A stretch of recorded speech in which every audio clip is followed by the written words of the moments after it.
Hey guys, Saint here, and I'm going to be doing the League of Legends patch 5.8 rundown. So let's get started with it. We got Rise, who got a pretty big overhaul, and I haven't even really seen him in game or even read up on his changes that much, but I read through it a little bit, and it's going to be a kind of a hard champion to judge how good he is until I really see him in game. But I think that just looking at his abilities on paper, he looks like he's going to be a lot more fun to play than he is right now, and also have like a much higher skill cap. And I think really just the big things to get out of Rise's change is like now a lot of his power is built into his passive, which has like this it's basically like a powered up mode that Rise goes into where all of his cooldowns get lowered and he just does like a fuck ton of damage in that window. So I think a lot of Rise is going to be playing inside of that window. And big change also of Rise is his Q is now a skill shot and has 900 range instead of 625. So now it's like it's a lot harder to fight people inside of the minion wave, I think. But the way Rise trades inside the lane will be a lot different, as well as team fights, I think. He has a lot more range and a lot more poke now. Like, 900 range is actually a pretty big range spell, and only has a 4-second cooldown, too. So, maybe you can use it for a little bit of poke, and maybe you can also, like, use it to play Rise mid lane. I think Rise, with this change, will actually be, like, a decent mid laner, because he will have some decent range and probably be able to wave clear a little bit with these abilities. They also lowered the damage on the Q a little bit, but you have to also remember that some of the damage got shifted over to the passive, and that's going to be the case with a lot of these abilities. W also got his damage reduced a little bit, but for the most part, it's still pretty much the same spell. Then Rise's E can now bounce 6 times, and it can bounce up to 3 times on a target and reduce their magic resist by a percentage. It doesn't really say what the percent is inside of here, but I'm sure it's like a pretty decent amount. And then like the damage amounts seem pretty good too. 2% of maximum mana per bounce. I mean, if you have like 4,000 mana, that's like pretty decent damage, you know, and it's a 114 plus that per bounce. And it also has like a decentish AP ratio on a 0.3 for something that can hit you up to 3 times is pretty decent overall, I think. So I think E is going to be a pretty nice ability for Rise, and hopefully it'll also give him some decent wave clear as well. Desperate Power now is like really different, and I think this is also going to be one of the big things that change how Rise is played. And the main reasoning for that is not only does the Desperate Power now affect Rise's passive, increasing the duration of it, but the big thing is now Desperate Power gives 10, 20, and 30% CDR. So what this is going to do is allow Rise to open up with a lot more builds that you wouldn't commonly see out of Rise. Like, before, most Rise builds require Frozen Heart before you really become powerful. And I think that's not going to be the case, because with this and Masteries, and maybe if you want to run a little bit of Runes, or even just get a blue buff, like you'll be capped at max CDR pretty easily. So now you can go into like the Roa Seraph's build and then just get whatever you want after that. You can go Randuins, you can go Banshees, you can go Void Staff. Like there's a lot more of a opened up build path with this, so that'll be nice. A lot of these changes on here are just like small minor bug fix changes, like the RE thing, where now you can't interrupt people out of unstoppable moves, so that's not that big a deal. Some bard changes with the chimes to where they mainly spawn inside your jungle, which is not that big a deal. Overdrive now decays a little bit slower and can only decay down to 10% of the speed, so this is going to help out a lot with Blitz. A lot of the blitzes I've been seeing in solo queue, when they W after you, it looks like a joke because it's like this big burst of speed and then they just got nothing. It's like such a short burst, so I think this is a good change for Blitz, and he definitely needs a little bit of loving, so I think this will help him out a decent amount. Caitlyn's W can now see more inside the brush when you put it in there, so you won't face check as hard, I guess. I don't know. But that's a pretty decent change. These are some pretty interesting window changes. Not really going to help his jungling that much, but his laning, now when you kill something with a cleaver, it refunds 100% of the cost of Windows cleavers, as opposed to, let me look at this, as opposed to 50, I'm pretty sure it's 50%. Let me look it up. It is, yeah. And then the cleaver does, yeah, you get half the cost back, and the cost of the cleaver is 90 health. So instead of getting 45 health back, you're just going to be getting the full 90 health back. So you think about how many times you throw cleaver when you're laning with Mundo. Like, that's actually a pretty substantial sustain change to Mundo. So I think a lot of the matchups that Mundo maybe had a little bit more trouble with before, I think he's actually going to be a pretty big... He's going to be a lot stronger in lane, and he's going to have a lot more sustain, so I think he'll be okay. And I think he'll be played a little bit more. But one of the main reasons why Mundo's not played that much right now is just because, like, what's popular in the meta is, like, hard CC and lockdown. You can make some poke kiting comps, but even still, at the end of the day, you want some CC to back that up to, like, lock people down so they can't get on your carry. So Mundo he just has a cleaver, so that slows you, and that's not, like, real lockdown, so... but I think Mundo definitely has a place in the meta, and definitely is going to see some play next patch. Graves, long story short with him, basically his Q does less damage if you're just poking with it, and now does a lot, no, I don't want to say a lot more damage, but slightly more damage if you E into them and then get the full point blank buckshot where you hit all 3 buckshots. So not really a big change to Graves, but he's going to be poking a little bit less in lane, so he'll be a little bit less of a lane bully. Jinx, they gave her a minimum damage nerf on her ultimate. If you look, it's actually a really huge nerf. So right now it's 125, 175, 225, and they changed it to 25, 35, 45 on the minimum damage, which is really good because I hate...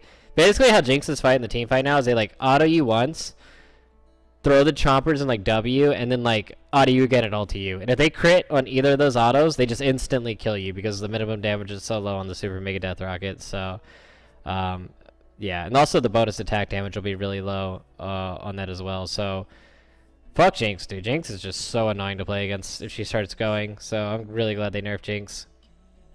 There's actually an interesting change to Kha'Zix, and I've been seeing a couple more Kha'Zixes pop up in solo queue recently, and I think that with that and also the change to this W, this is going to make Kha'Zix actually start to show up a lot in solo queue and be pretty viable. Also, the Black Cleaver got buffed, which is going to give Kha'Zix even more CDR if he chooses to go that route, and 400 health. So maybe that could be a decent, like, 3rd or 4th item on Kha'Zix if you don't want to, you know... I mean, I think most Kha'Zix go, like, Tiamat or Hydra, and then, like, Last Whisper. But regardless of the fact, I think Black Cleaver will help Kha'Zix somewhere down the line. It'll be an okay item.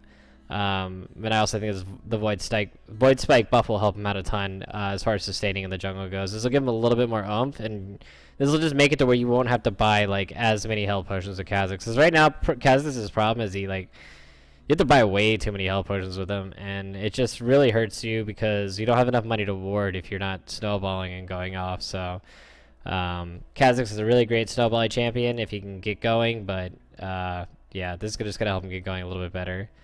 Mordekaiser buffs. It's fucking Mordekaiser, man. That's all I'm gonna say. That's enough to, like, fuck this champion. Alright, Blood Boil. Now if you Blood Boil yourself and somebody's around you, it now Blood Boils somebody that's close to you. God bless. This just means Nunu can be an even lazier jungle. God bless his soul. And then the health growth got nerfed by 6 on every level. So that's like... That's almost 100 health. That's around 100 health that Nunu loses. And then you factor that into Cinder Hulk and, like, all these other things. So it's like 100 and what, like 40 health he ends up losing or some shit, or 130 health. Which is, like, bad, but I think Nunu will still be viable. He's just gonna be a little bit less abusive and annoying. But don't hurt my Yeti too much. Don't do it. Now Pantheon's ultimate pings when he's coming, just like Rek'Sai ultimate. So that's like a little quality of life change. Now Shen, he ends up popping up in between the target that you're ulting and wherever there's an enemy, so that's going to be like a little bit helpful, but I don't think Shen's even that good right now. I think Shen's kind of garbage. He doesn't really do that much damage, he doesn't scale well, and he's not really that good in team fights. Hello, Pobelter. Sion, they made it to his W. Now you have to put some points into it to actually do the real maximum health damage, but that doesn't really matter because a lot of Sions are maxing W anyways in lane. And now the shield also has a longer time. We have to have it up like 3 seconds instead of 2. So rotating the W inside of a team fight or poking in lane is going to be a little bit harder. But I think overall Sion's, he's just an annoying champion. Like, he's really, really hard to kill, and he's frustrating to lane against. So I think overall he's a really strong pick right now. Twitch can now hit inhibitors and Nexus with his ultimate. Who gives a shit? Well, actually, I'm sure there's been some situation where that's been like pretty useful, but yeah. Warwick, nobody plays him. I actually had this Xerath bug happen to me 2 times in a game, where you ultimate, and if you press the R really fast, you'll just literally ulti on top of yourself for the first shot. It's so weird. So it's good that they fixed this. They buffed Yasuo's shield a tiny bit, but they made it to where you don't really get the effective gain on it until later in the levels. But it's not really that much of a percent difference. Like 22% is decentish, but it's not the end of the world for Yasuo. So I think having that extra 40 shield is going to be a little bit more helpful than having the 22% gain on it. So slight buff to Yasuo's laning, I think. But overall, he still has some really hard counter picks that people can pick into him, and he's still very susceptible to being ganked. So if your jungler's willing to back you up, then I think Yasuo is an okay pick. But if not, you're fucked. Black Cleaver change is the biggest change of the patch. They basically made Phage useful again because it didn't really build into much at all. So I really like that because I think Phage is a great item for junglers. It's just good for chasing down people in general. And the build path and like just the item in general is just good for junglers. Like its health, movement speed when you hit somebody, so you chase people down, and damage, and like it's what most physical damage junglers need. And then Kindle Gem is probably one of the best items in the game for junglers and supports. So I'm glad to see that being put to use. Like Kindle Gem's a really great item, and yeah, it's good in slot. So you can just sit on a Kindle Gem if you want and be able to turn this into something really nice later, like the Black Cleaver. Also, Black Cleaver has double the health it had before. It has 400 health, so it's a respectable tank item. You know, no real tank stats, but a respectable amount of health. Does 10 less damage, so it's like 40 AD, which is like, eh. But it's a BF sword worth of 80. It's 1500 gold worth of 80, so that's reasonable. And the CDR is like the real valuable thing here. 20% CDR on an item like this is really nice, and you're going to be able to make some of your builds a little bit more flexible in building around this item. So I think this will be pretty good, especially on a lot of champions that are required to build CDR boots like Jace and things like that. So I think this will be a pretty good item on Kha'Zix and some of those other types of champions. A really good amount of CDR. The armor shred also got increased, I believe. Like the armor shred duration is now 6 seconds, so it's really good for if you want to just like peel tanks off of people too. And I think they made it to where armor shred also, like the armor shred's a little bit more, like it takes the, instead of having the flat armor pen, the 10 armor pen like it had before, now it just transfers that to armor shred on the enemy target since it stacks an extra time. So you're going to be a little bit better for peeling tanks off of your carries and just locking them down. I think this item's actually going to be really, really, really amazing on Jarvan. One of the build paths that I thought people never took advantage of on Jarvan is Black Cleaver, because you basically just EQ whoever goes near your AD carry like a tank, and if you have Black Cleaver, you shred them for so much fucking armor that they just instantly die, and then you can always just ulti, you know, the back line of the enemy and like flash out. As long as you're just locking down the enemy team and shredding. Like I just love the whole concept of Black Cleaver and the whole play style of shredding a front line and then killing them with your carry. So I think it's going to be a really great item overall, and I think it's situationally going to be really useful. They also changed the passive on it. Now dealing physical damage grants 20 movement speed for 2 seconds, and killing any unit or receiving an assist on a champion that has any amount of Black Cleaver armor shred stacks gives you 60 movement speed for 2 seconds, which is a pretty decent amount. Then they did this whole thing where they changed all the recurve bow build paths for all the items and basically gave it 10 damage, but who gives a shit? Like, recurve bow sucks. It's only good on Callista with this Hurricane build, and even still, a lot of people stopped building that too just because tanks are so popular right now. But this is actually a big change. Blade of the Ruined King, now the passive from the lifesteal damage, I take that back. So the on-hit damage, like the percent damage, now benefits into lifesteal into you. So if you like auto somebody and the proc does 100 damage, then you're going to get part of that 100 damage back. So this is actually going to be really good for if you have Blade of the Ruined King and you're trying to tank Baron and Dragon and things like that, as well as just like tanking tanks in general, like people have Thornmail. Because I think the real problem with Blade of the Ruined King right now is it's a great item for killing tanks and it's good, but the lifesteal is so garbage that if somebody has a Thornmail, you just end up killing yourself anyways, and it just turns out to be useless. So that's why a lot of cases people build BT just because it's a way better lifesteal item in general. Just gives way more. But I think with this change, people will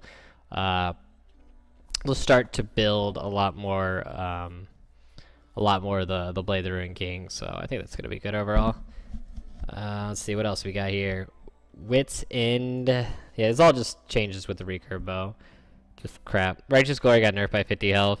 I think that's warranted. I thought it was like a way too overpowered of an item, and I think this like basically balances out to like what it should be. I mean, fucking people are getting this on support cannon. Like, you don't even use the mana. That just goes to show like how strong it is. Dragon buff calculation on AD doesn't really make a difference. I think that's pretty much. There's a lot of ARAM changes, but these are not too big. You know, like they don't really affect the actual game. So I think that is actually the end of the patch notes, and I hope you guys enjoyed them, and I will see you guys later.